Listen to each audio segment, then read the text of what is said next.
Idul Adha itu dari kata id itu kembali banyak nikmat atau terulangnya nikmat-nikmat yang diberikan oleh Allah Subhanahu wa taala. Kemudian Al-Adha ini banyak yang mengatakan terkait dengan ibadah penyembelihan kurban disebut Idul Adha atau Idul Kurban. Saya cerita sedikit tentang sejarah Idul Adha. Dulu ada seorang malaikat yang menjelma sebagai manusia dan beliau ini komunikasi dengan Nabi Ibrahim. Sebelum saya cerita jauh, saya katakan juga saya ingatkan lagi bahwa cara berpikir kita sebagai mukmin itu harus berpikir awal al-khilqah. Awal kita dijadikan oleh Allah Ta'ala, yaitu Nabi Adam materinya dari tanah, nyatanya bisa jadi Nabi Adam. Kita dari sperma, nyatanya bisa jadi manusia. Dengan konstruksi yang sempurna. Dengan cara seperti ini, nanti bayangkan kekuasaan Allah yang tidak terbatas menjadi mudah. Saya teruskan, si malaikat tadi tanya ke Nabi Ibrahim, saya minta kambing kamu. Oh ya, silahkan. Asal kamu melantunkan kalimat tasbih, terus dibaca tasbih, indah sekali, merdu, terus bisa minta tambahan kambing, ya. Sampai beberapa kali. Demi Allah, ini baru kambing, baru hewan. Andaikan anak saya pun, kalau demi Allah saya kurbankan. Singkat cerita, versi riwayat ini, suatu saat Nabi Ibrahim diuji dengan dimintanya anak untuk dikurbankan.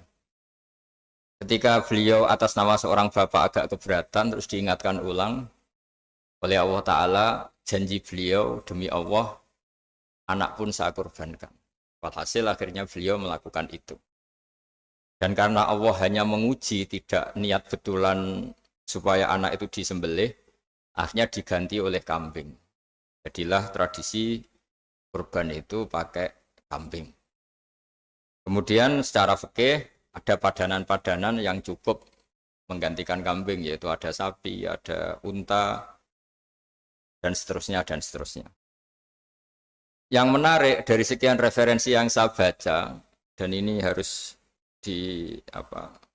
disosialisasikan lah. Sebagian versi itu adalah bahwa Nabi Ibrahim ketika diangkat di alam malakut, di alam langit sana, itu ketemu Allah, kemudian Allah tanya, Ibrahim, banyak hamba-hambaku yang durhaka, tidak tahu saya sebagai Tuhannya. Terus kata Ibrahim, usul ya fa'amidhum, bunuh saja ya Allah. Setelah itu tanya lagi, ada yang pezina, ada yang koruptor, ada yang pokoknya dosa-dosa yang buruk sekali.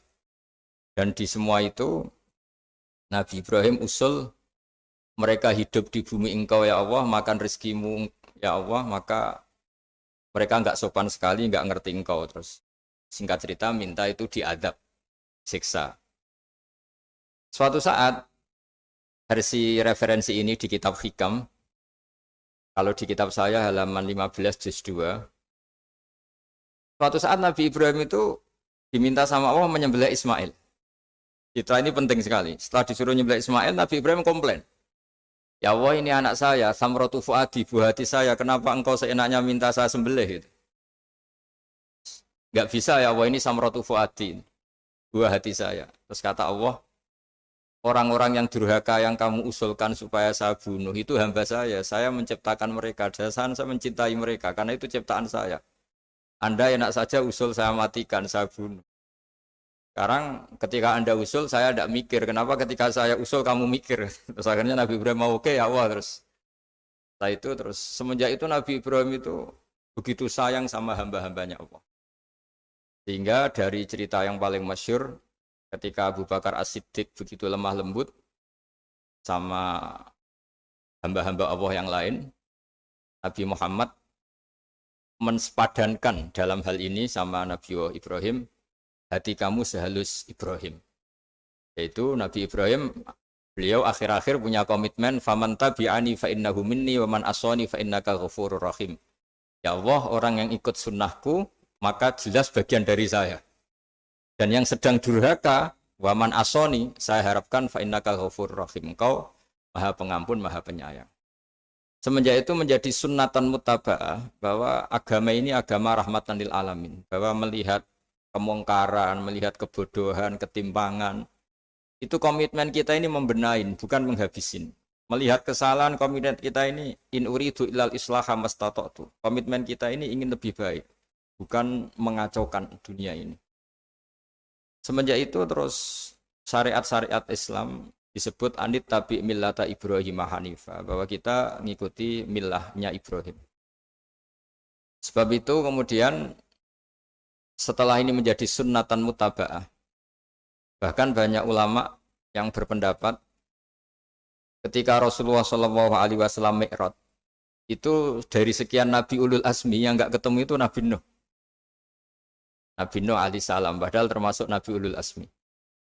Itu banyak yang menganalisis karena Nabi Nuh itu pernah berdoa, Rabbi la tadhar alal ardi minal kafirina dayaro. Nabi Nuh adalah Nabi yang pernah cara Jawa maksudno kaumnya, mendoakan buruk sama kaumnya. Dan itu tidak manhaj, tidak metode yang Nabi Muhammad disuruh ikut metode itu. Tapi Nabi disuruh ikut manhaj atau pola sosiologi, pola dakwah atau pola sosial yang harus mengikuti Nabi Ibrahim anit tabi millata Ibrahim Hanifah. Nabi Ibrahim itu orang yang sangat lemah lembut, yang ngendikan faman tabi'ani fa innahu minni wa man asani fa innaka ghafurur rahim. Sebab itu teman-teman yang di Kanada, yang di mana-mana, kita ngikuti status ilmu hakikat. Di ilmu manusia, negara ini milik Kanada, milik Amerika, milik Eropa misalnya, atau milik mana sajalah. Tapi di status ilmu hakikat, semua itu milik Allah. Sehingga di antara ciri khas Islam adalah, kalau dulu agama-agama lain harus salat di tempat peribadatan mereka, Islam mengatakan, ju'ilat lanal ardu kulluha masjidan. Semua bumi Allah itu masjid, tempat sujud. Sehingga orang Islam, fa'enama adrokatu sholat, kamu kapan saja ketemu waktu sholat, ya sholat. Semua bumi Allah itu tempat sujud. Sehingga suatu saat sahabat yang biasa siaha, biasa hidup di perantauan, Nabi memberi nasihat, al-bilad biladullah wal ibad ibadullah, fahaitsuma asabta khairan fa'akim. Semua negara itu milik Allah, semua hamba dimanapun juga hamba Allah. Kamu di mana saja mendapatkan kebaikan, ya silahkan berdomisili di situ. Saya pernah di Korea, itu asik karena itu yang orang-orang katanya teman-teman. Saya ini di rumah itu enggak kiai, Gus. Sering di sawah, sering di Tegal. Gara-gara di Korea jadi mufti gitu. Karena enggak ada kiainya gitu.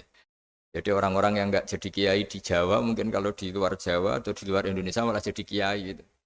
Artinya gini, pentingnya jadi kiai bukan menjadi gagah, itu enggak, tapi begini.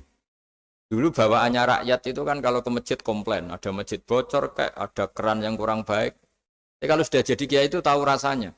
Betapa nata masjid itu susah, ngelola masjid itu susah, nyari imam itu juga susah, melanggengkan jamaah juga susah. Jadi pentingnya jadi kiai itu bukan gagah-gagahan jadi imam, tapi bertanggung jawab atas proses yang berjalan.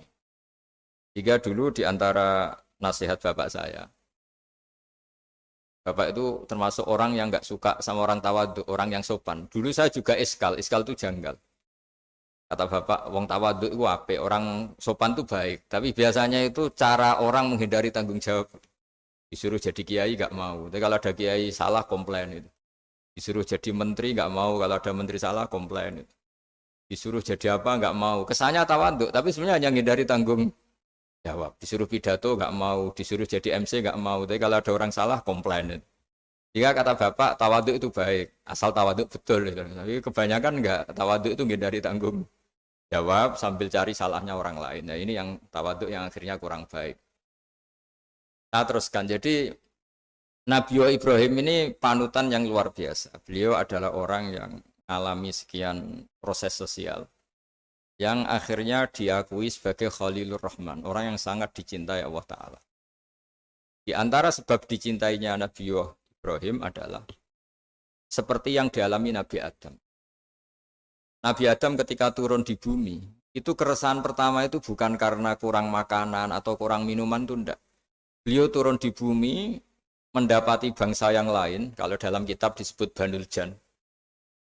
Itu dia janggalnya Masya Allah. Ini orang makhluk-makhluk ini kok tidak kenal sama Allah yang menciptakannya. Kan aneh ya kalau kita hidup di Kanada terus nggak tahu PM-nya siapa, Perdana Menterinya siapa, kita hidup di Indonesia nggak tahu presidennya siapa. Itu kan aneh. Kita hidup di kampung nggak ngerti lurahnya siapa aja aneh. Ini hidup di buminya Allah kok nggak tahu Allah itu siapa. Nggak pernah menyebut Allah. Padahal harusnya yang paling dikenal pertama itu ya zat yang menciptakan kita, menciptakan langit bumi dan sebagainya. Sehingga beliau itu gerutu itu komplain. Ya Allah ini enggak fair dunia ini, engkau yang menciptakan, engkau yang memberi rezeki, kemudian mereka enggak kenal engkau. Ini kata Nabi Adam alaihissalam.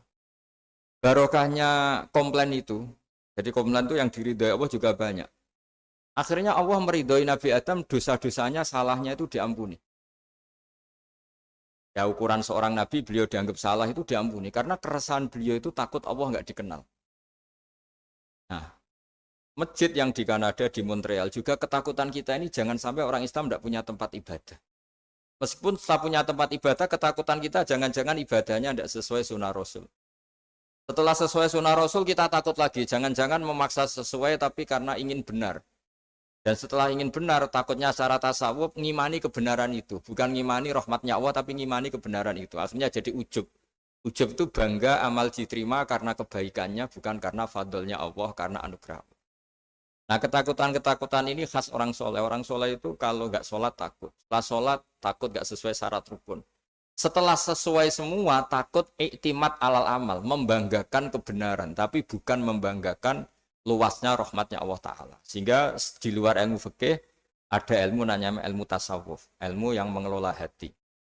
Jadi ibarat orang itu kalau yang paling masyhur dalam cerita-cerita orang sufi, ada orang sudah masuk surga karena tidak pernah dosa sama sekali.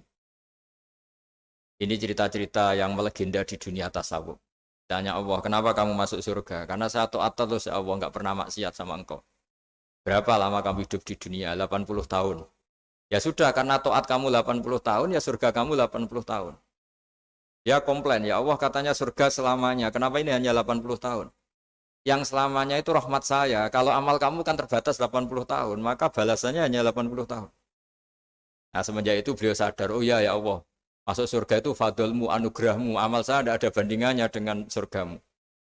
Nah ini jadi sehingga keyakinan ahli sunnah wal jamaah diantara ciri khasnya adalah masuk surga itu karena fadlnya Allah, karena anugerahnya Allah. Maksudnya itu oke, kita amal, tapi amal kita tetap terbatas. Tidak memberi kontribusi pada kerajaan Allah, pada kedikjayaan Allah sebagai Tuhan. Yang tidak terbatas adalah fadlnya Allah Subhanahu wa Ta'ala. Nah, keresahan-keresahan ini kemudian yang diwariskan oleh para nabi ke ulama-ulama. Di keresahannya ulama itu mirip-mirip keresahan nabi. Nabi dulu itu sampai dakwah, sampai sosialisasi kebenaran itu takut Allah itu la yuzkaru fi mulki, Allah tidak disebut, tidak menjadi aktor. Kan tidak fair kita misalnya nempat di negara orang terus nggak tahu duta besarnya siapa, terus kalau ngurus paspor di mana, ngurus visa di mana. Ini sama, kita hambanya Allah tapi nggak pernah ngurus status kehambaannya. Harusnya kita ngurus status kehambaan kita dengan sholat, berarti kehambaan kita hidup. Dengan baca tasbih berarti kehambaan kita hidup. Makanya dalam sebuah ayat disebutkan masuk surga itu gampang. Yang susah itu kamu masuk status kehambaan itu. Makanya disebut ya aja Tuhan nafsul mutmainnah irji'i ila rabbiki radiyatan mardiyah. Pertama apa? Fadkhuli fi ibadi. Kamu harus masuk status sebagai hambaku dulu. Baru wadkhuli jannati, baru kamu masuk surga. Jadi orang boleh nikmati fasilitas negara lain kalau visa paspornya disahkan. Orang boleh masuk surga kalau status kehambaannya disahkan oleh Allah Subhanahu wa Ta'ala. Nah, lalu status kehambaan itu dimulai dari mana? Secara fisik kita sujud. Anggota tubuh yang begitu terhormat, namanya kepala, kita tundukkan kepada Allah Ta'ala. Hati kita, akal kita yang ingin menguasai dunia misalnya, ambisi itu kita kalahkan untuk hanya tunduk kepada aturan-aturan Allah Subhanahu wa Ta'ala. Kekhawatiran kita akan menghadapi alam akhirat, nah ini yang penting. Nanti setelah kita mati kayak apa, jadi debu, jadi tanah, lalu bangkit kita gimana? Sebagaimana mukadimah saya, ingatlah annas atil ula. Ingatlah penciptaan pertama, bahwa Allah punya reputasi menciptakan Nabi Adam dari tanah, dan di tubuh Nabi Adam itu tersimpan calon generasi berikutnya ila yaumil qiyamah. Kayak apa susahnya bikin Nabi Adam kalau andikan kita boleh berpikir. Bikin satu master manusia yang akan melahirkan manusia seluruh dunia. Ibaratnya chipnya itu sudah ada di punggung Nabi Adam. Dan itu materinya dari tanah. Dengan berpikir gitu, maka ketika kita meninggal, sudah jadi tanah, kembali lagi jadi manusia adalah hal yang mudah. Karena Allah punya reputasi menciptakan manusia super, yaitu Nabi Adam dari tanah. Jika setiap kali kita iskal janggal terhadap kekuasaan Allah, kata Allah Ta'ala, Qul yuhyihalladzi ansha'aha awwala marrah. Kalau kamu janggal terhadap kemampuan saya, kemampuan kami menghidupkan tulang belulang yang sudah rapuh, sudah hancur, maka ingatlah reputasi saya, kata Allah, reputasi kami menciptakan Adam dari tanah. Ya, para nabi itu, ini semoga teman-teman yang di Kanaja masih ingat betul iman yang dilatih para guru kita di Jawa, di Indonesia. Para nabi itu saking imannya sama Allah, itu tidak ada, sampai kasarnya itu nggak tahu bedanya antara hal itu masuk akal maupun tidak. Saya beri contoh begini, kalau dalam ilmu tauhid, dan ini harus kita latih terus sampai ketemu Allah Ta'ala. Ketika telur jadi ayam, itu sebetulnya itu kita juga tidak ikut mampu bikin telur jadi ayam. Tapi berhubung sering terjadi, kita bilang telur jadi ayam itu mungkin. Mungkin itu ya mungkin sering terjadi. Padahal sering terjadi ini juga tidak yang jenis kita ikut berkontribusi. Lalu ketika sering terjadi ini kita bilang itu mungkin. Padahal saat kita bilang mungkin, juga hakikatnya kita tidak ikut menciptakan telur menjadi ayam. Lalu karena seringnya telur jadi ayam, kita bilang telur jadi ayam itu mungkin. Mungkin itu nggak muhal. Begitu juga bebijian, nanti jadi pohon besar yang rindang, yang berbuah, kita katakan mungkin. Kenapa kita katakan mungkin? Karena itu sering terjadi. Toh kita pun tidak ikut menciptakan biji jadi pohon besar, telur jadi ayam. Artinya apa? Zaman sesuatu itu sering terjadi, kita pun sebetulnya tidak pernah ikut menciptakan. Hanya menyaksikan sering, terus kita bilang itu mungkin. Tapi kita tidak memberi kontribusi sama sekali. Semua itu karena kudrohnya Allah, kemampuan Allah. Lalu ketika ada orang yang bilang, batu ini bisa melahirkan onta. Kita bilang, muhal, batu itu tidak mungkin melahirkan onta. Tapi kalau seorang nabi itu nggak tahu bedanya antara batu melahirkan unta dengan indukan unta melahirkan unta. Karena nabi-nabi itu makomnya sudah sangat tinggi. Ketika unta induk melahirkan unta juga tidak atas kemampuan unta induk. Unta induk tidak punya kemampuan menciptakan unta. Juga karena kudrohnya Allah Ta'ala. Jika kalau batu mengeluarkan unta juga mungkin kalau Allah menghendaki. Hingga ketika Nabi Soleh diminta kaumnya, apa bukti engkau nabi? Tunjukkan ayat kalau engkau nabi. Yang kamu minta apa? Seekor unta keluar dari batu besar ini. Nabi Soleh dengan entengnya berdoa sama Allah dan keluarlah unta keluar dari batu. Nah itu makom yang paling tinggi. Makom paling tinggi itu kita mendudukkan Allah sebagai zat yang tidak terbatas kudrohnya. Hingga para nabi itu terus punya mukjizat. Nah, mukjizat itu mengingatkan ulang bahwa Allah itu tidak terbatas kemampuannya. Bagaimana unta keluar dari batu besar zaman Nabi Soleh, zaman Nabi Muhammad air keluar dari jemarinya Rasulullah SAW, Nabi Ibrahim dibakar tidak mempan, tetap sehat, tetap bugar. Karena semua ini sebagai bukti bahwa kudrohnya Allah tidak terbatas. Iman-iman seperti ini harus kita jaga. Apapun rasionalitas kita dan meskipun kita selalu rasional, tetap menyisakan iman bahwa kudroh Allah itu tidak terbatas. Sehingga ketika ada cerita kematian orang soleh itu ditangisi langit dan bumi, kita tidak usah iskal, tidak usah janggal. Masa bumi bisa menangis? Karena kita yang sekarang bisa nangis adalah materinya dari tanah. Materinya dari bumi. Terus iman ini kita jaga sehingga kalau kita yasinan, masih ingat, Allah kalau mengingatkan kudrohnya yang tidak terbatas, manusia disuruh ingat, Qul yuhyihalladzi ansha'aha awwala marrah. Kamu harus ingat bahwa Allah itu yang menghidupkan kamu menghidupkan semuanya ketika kamu belum menjadi seperti ini. Jadi intinya itu kita ingat meskipun telur itu lazim jadi ayam, tetap tidak karena kudrohnya ayam itu, tapi karena kudrohnya Allah.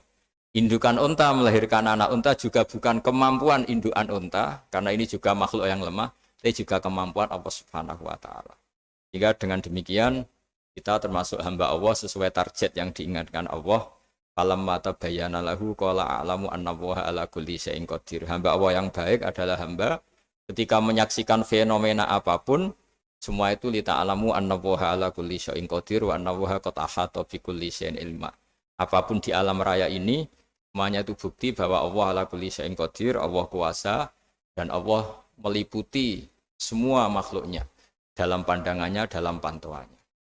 Jadi saya mohon teman-teman yang di Montreal, yang di Kanada, juga di manapun harus ingat status hakikat bahwa al-bilad biladullah wal ibad ibadullah fahaitsu ma asabta khairan fa'akim. Negara hakikatnya milik Allah, semua hamba juga milik Allah. Di mana saja kamu berada dan menemukan kebaikan, silahkan hidup di situ. Tentu dengan sosialisasi yang baik, baik dengan non-muslim maupun dengan muslim. Karena Allah mengajarkan wa qulu linnasi husna. Ajaran Islam adalah rahmatan lil alamin, rahmat bagi semua. Tentu tidak henti-hentinya kita menjelaskan kebenaran yang diinginkan oleh Allah Subhanahu wa Ta'ala. Saya kira demikian karena saya juga ini di sini sudah malam.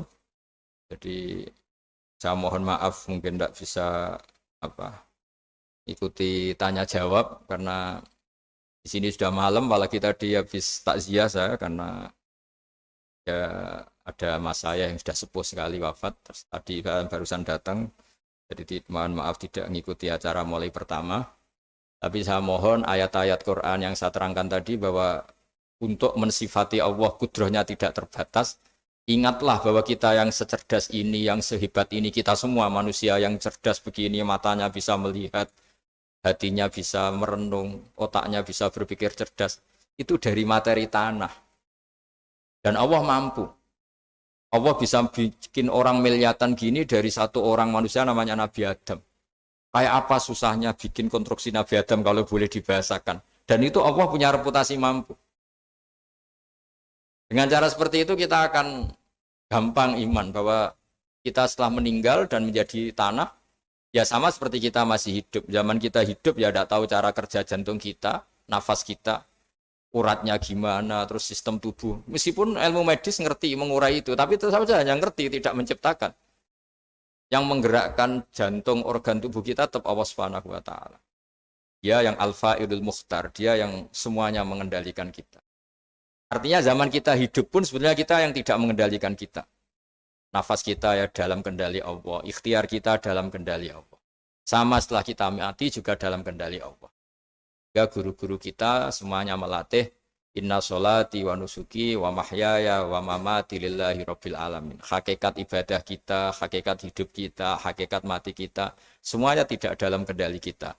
Semua itu dalam kendali Allah Ta'ala. Dengan demikian terus kita insya Allah ingin jadi hambanya dulu. Baru setelah jadi hambanya, baru sah menjadi ahli penghuni surganya.